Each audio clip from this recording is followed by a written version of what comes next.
ಈಗ B report ಒಪ್ಕೊಂಡಿದ್ದಾರೆ ಜನಪ್ರತಿನಿಧಿ ಕೋರ್ಟ್ಗಳಲ್ಲಿ, ಅವ್ರು ಇನ್ನೂ ಮೇಲೆ ಅಪೀಲ್ ಹೋಗ್ತೀನಿ ಅಂತ ಹೇಳಿದ್ದಾರೆ. ಸೊ ಎಲ್ಲ ಕೇಸ್ ಪೂರ್ತಿ ಮುಗಿಲಿ, ಆಮೇಲೆ ಅದ್ರ ಬಗ್ಗೆ ಯೋಚನೆ. ಅಲ್ಲ, ನಿಮ್ಮ ತಾಯಿಯವರು ಏನಾದ್ರು ಅಮ್ಮ ಇದ್ರ ಬಗ್ಗೆ ಯೋಚನೆ ಏನು ಮಾತಾಡಿ.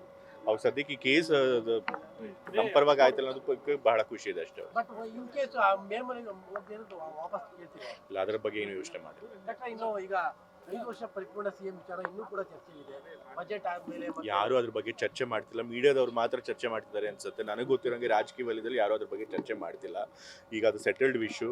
ಈಗ ರಾಜ್ಯದಲ್ಲಿ ಬೇರೆ ವಿಷಯಗಳಿದೆ, ಅದನ್ನ ನೋಡಬೇಕು. ಬಜೆಟ್ ಬರ್ತಾ ಇದೆ, ಫೈನಾನ್ಷಿಯಲ್ ಸಿಚುವೇಶನ್ ಕೂಡ ಮೊದಲಷ್ಟು ರೆವೆನ್ಯೂ ಬರ್ತಾ ಇಲ್ಲ, ಕೇಂದ್ರ ಸರ್ಕಾರ ಕೊಡಬೇಕಾದ ಹಣಗಳು ಕೊಡ್ತಿಲ್ಲ. ಸೊ ಹಾಗಾಗಿ ಅದ್ರ ಬಗ್ಗೆ ಹೆಚ್ಚು ಗಮನ ಕೊಡಬೇಕು. ಈಗ ಸದ್ಯಕ್ಕಂತೂ ಹಾಗೆ ಅನಿಸಿದೆ ಅಲ್ಲ. ಈಗ ಯಾರು ಕೂಡ ಸಿದ್ದರಾಮಯ್ಯ ತೆಗಿತೀವಿ ಅಂತ ಯಾರು ಕೂಡ ಹೇಳಿಲ್ಲ. ಹೈಕಮಾಂಡ್ ಅವರು ಕೂಡ ಏನ್ ತೆಗಿಬೇಕು ಅಂತ ಬೇಡಿಕೆ ಕೊಡ್ತಾ ಇದ್ರು, ಅದಕ್ಕೇನು ಮನ್ನಣೆ ಕೊಟ್ಟಿಲ್ಲ. ಸೊ ಹಾಗಾಗಿ ನನ್ನ ಪ್ರಕಾರ 5 ವರ್ಷ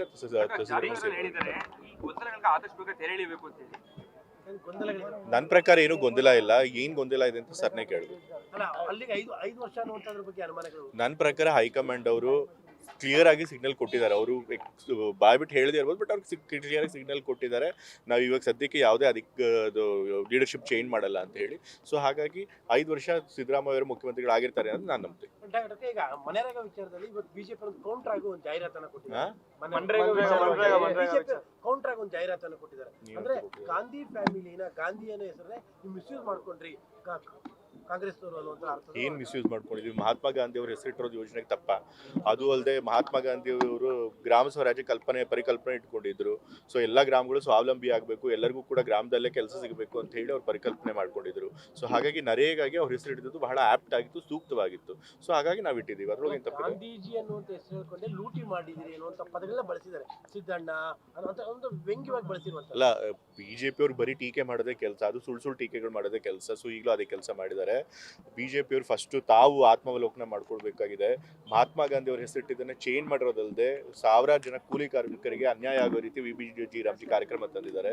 ಸೊ ಇದನ್ನೆಲ್ಲ ಬಿಟ್ಬಿಟ್ಟು ಆ ಕೂಲಿ ಕಾರ್ಮಿಕರಿಗೆ ಏನು ಅನ್ಯಾಯ ಆಗುವಂತ ಯೋಜನೆ ತಂದಿದ್ದಾರೆ ಅದನ್ನ ಕೈ ಬಿಟ್ಟು ಕೂಲಿ ಕಾರ್ಮಿಕರಿಗೆ ಒಳ್ಳೆ ಮಾಡುವಂತ ಕೆಲಸನ ಮಾಡ್ಲಿ ಅವರು.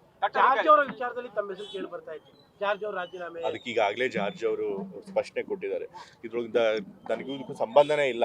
ಆಕ್ಚುಲಿ ಜಾರ್ಜ್ ಅವರು ಏನೋ ಬೇಸರ ಮಾಡ್ಕೊಂಡಿದಾರ ಅಥವಾ ಏನೋ ರೆಸಿಗ್ನೇಷನ್ ಲೆಟರ್ ಕೊಡಕ್ ಹೋಗಿದ್ದಾರೆ, ಅದೆಲ್ಲ ನನಗೇನು ಗೊತ್ತೇ ಇಲ್ಲ. ಸೊ ಆದ್ರೂ ಕೂಡ ಅನ್ನೆಸೆಸರಿಯಾಗಿ ನನ್ನ ಹೆಸರು ಇದ್ರೊಳಗೆ ಟ್ರ್ಯಾಕ್ ಮಾಡಿದ್ದಾರೆ. ಸೊ ಅದು ಯಾರು ಆ ರೀತಿ ದುರ್ದೇಶಪೂರಿತವಾಗಿ ನನ್ನ ಹೆಸರು ತಂದ್ರೆ ಗೊತ್ತಿಲ್ಲ. ಸೊ ಬಟ್ ಅದ್ರೊಳಗಂತೂ ಯಾವುದೇ ಒಂದು ಸತ್ಯ ಇಲ್ಲ. ಅಲ್ಲ, ಯಾಕೆಂದ್ರೆ ಪ್ರತಿ ಸತಿ ಯತೀಂದ್ರ ಅವರ ಟಾರ್ಗೆಟ್ ಹಾಕ ಅವ್ರು ಮಾಡ್ತಾನೆ ಇರ್ತಾರೆ. ಅದೇ ಕೆಲಸ ಬಿಜೆಪಿ ಅವರಿಗೆ. ಅಸೆಂಬ್ಲಿಲೂ ಕೂಡ ನನ್ನ ಹೆಸರು ಮೆನ್ಷನ್ ಮಾಡಿದ್ದಾರೆ. ಯಾಕೆ ಅಂತಂದ್ರೆ ಸಿದ್ದರಾಮಯ್ಯ ಮೇಲಾಗ್ಲಿ ಸರ್ಕಾರದ ಮೇಲಾಗ್ಲಿ ಅವ್ರಿಗೆ ಯಾವುದೇ ಗುರುತರ ಆರೋಪ ಮಾಡಕ್ಕೆ ಯಾವುದೂ ಇಶ್ಯೂ ಇಲ್ಲ. ಸೊ ಹಾಗೆ ಅನ್ನೆಸೆಸರಿಯಾಗಿ ನನ್ನ ಹೆಸರು ಹಿಡಿದಿರ್ತಾರೆ. ಈಗ ಗ್ರಾಮ ಪಂಚಾಯತ್ ಚುನಾವಣೆಗೆಲ್ಲ ಬ್ಯಾಲೆಟ್ ಪೇಪರ್ನ ಯೂಸ್ ಮಾಡಬೇಕು ಅನ್ನುವಂಥದ್ದು ಕ್ಯಾಬಿನೆಟ್ ಅಲ್ಲಿ ಅಪ್ರೂವ್ ಆಗಿದೆ. ಸಂತೋಷ, ಒಳ್ಳೇದು. ಇವಾಗ ಒಂದು ಡೆಮೋಕ್ರಸಿನಲ್ಲಿ ಎಲೆಕ್ಷನ್ಸು ಫೇರ್ ಅಂಡ್ ಫ್ರೀ ಆಗಿರಬೇಕು. ಯಾವುದೇ ಕೂಡ ಸಂದೇಹಕ್ಕೆ ಆಸ್ಪದ ಕೊಡದ ರೀತಿಯಲ್ಲಿ ಫೇರ್ ಅಂಡ್ ಫ್ರೀ ಆಗಿ ನಡೀಬೇಕು. ಸೊ ಅದ್ರ ಮೇಲೆ ನಮಗೆ ಅನುಮಾನ ಇದ್ದಾಗ ಅಂತಹ ಒಂದು ಪದ್ಧತಿನೇ ಫಾಲೋ ಮಾಡಬಾರ್ದು. ಇವತ್ತು ಯಾವ ದೇಶಗಳಲ್ಲಿ ಈ ಒಂದು ಏನು ಬ್ಯಾಲೆಟ್ ಪೇಪರ್ಗಳನ್ನು ಬಿಟ್ಟು EVM ಅಂತಂದ್ರು, ಅಂಥ ದೇಶಗಳಲ್ಲೇ ಇವಾಗ ಮತ್ತೆ ವಾಪಸ್ ಬ್ಯಾಲೆಟ್ ಪೇಪರ್ಗಳಿಗೆ ಹೋಗ್ತಾ ಇದ್ದಾರೆ. ಸೊ ಅದ್ರೊಳಗೆ ಅಂಥ ತಂತ್ರಜ್ಞಾನದಲ್ಲಿ ಮುಂದುವರಿಯುವಂಥ ದೇಶಗಳೇ ಅದನ್ನ ಕೈ ಬಿಟ್ಟಿರ್ಬೇಕಾದ್ರೆ ನಾವು ಕೈ ಬಿಡೋದ್ರೊಳಗೆ ಏನು ತಪ್ಪಿಲ್ಲ. ಪರಿಪೂರ್ಣವಾಗಿ EVM ನ ಕೈ ಬಿಡಬೇಕು ಅನ್ನೋದು ಎಲ್ಲ ಪ್ರಕ್ರಿಯೆಗಳಲ್ಲಿ. ಹೌದು, ಅದ್ರ ಬಗ್ಗೆ ಅಷ್ಟೊಂದು ಅನುಮಾನ ಇದ್ದಾಗ ಯಾತಕ್ಕೆ ನಾವು ಅದನ್ನ EVM ಆಗಬೇಕು ಅಂತ ಹೇಳಿ ಪಟ್ಟಿಡಬೇಕು. ಬ್ಯಾಲೆಟ್ ಬೇಕ್ಸ್ ಇವಾಗ ಸೇಫ್ ಇದೆ. ಮೊದಲಿನ ಥರ ಯಾರು ಇವಾಗ ಹೋಗಿ ಏನು ಬೂತ್ಗಳಲ್ಲೇ ಲೂಟಿ ಮಾಡಕ್ಕೆ ಸಾಧ್ಯ ಆಗೋದಿಲ್ಲ. ಇವಾಗ ಪೊಲೀಸ್ ಅವರು ಇದ್ದಾರೆ, ಜಾಸ್ತಿ ಫೋರ್ಸಸ್ ಇದೆ, ಮತ್ತೆ CCTV ಕ್ಯಾಮ್ರಾಗಳಿದೆ. ಸೊ ಹಾಗಾಗಿ ಅಕಸ್ಮಾತ್ ಅದರೊಳಗೆ ಏನಾದರೂ ಅಕ್ರಮ ಮಾಡಿದ್ರೆ ಅದನ್ನು ಹಿಡಿಯೋದು ಸುಲಭ. ಬಟ್ ಆದರೆ ತಂತ್ರಜ್ಞಾನ ಬಳಸಿ ಏನಾದರೂ ಅವ್ಯವಹಾರ ಮಾಡಿದ್ರೆ ಅದನ್ನ ಹಿಡಿಯೋದು ಬಹಳ ಕಷ್ಟ ಆಗುತ್ತೆ. ಸೊ ಹಾಗಾಗಿ EVM ಬದಲು ಬ್ಯಾಲೆಟ್ ಬಾಕ್ಸ್ ಅಲ್ಲಿ ಎಲೆಕ್ಷನ್ ಮಾಡೋದೇ ಸೂಕ್ತ. ಅಲ್ಲಿ ಮುಂದಿನ ವಿಧಾನಸಭೆನೂ ಕೂಡ ಬ್ಯಾಲೆಟ್ ಮೇಲೆ ಆಗಬೇಕು. ಅದು ನನ್ಗೆ ಗೊತ್ತಿಲ್ಲ, ಯಾಕೆಂತಂದ್ರೆ ಅದು ನಮ್ಮ ಕೈಲಿ, ರಾಜ್ಯ ಸರ್ಕಾರದ ಕೈ ಇಲ್ಲ. ಬಟ್ ಖಂಡಿತ ಅಫ್ಕೋರ್ಸ್ ನಾವು ಬ್ಯಾಲೆಟ್ ಬಾಕ್ಸ್ಗೆ ಹೋಗೋದೇ ಬೆಟರ್ ಅನ್ನೋದು ನನ್ನ ಅನಿಸಿಕೆ. ಗ್ಯಾರಂಟಿ ನ್ಯೂಸ್, ಸುದ್ದಿ ಖಚಿತ, ನ್ಯಾಯ ನಿಶ್ಚಿತ.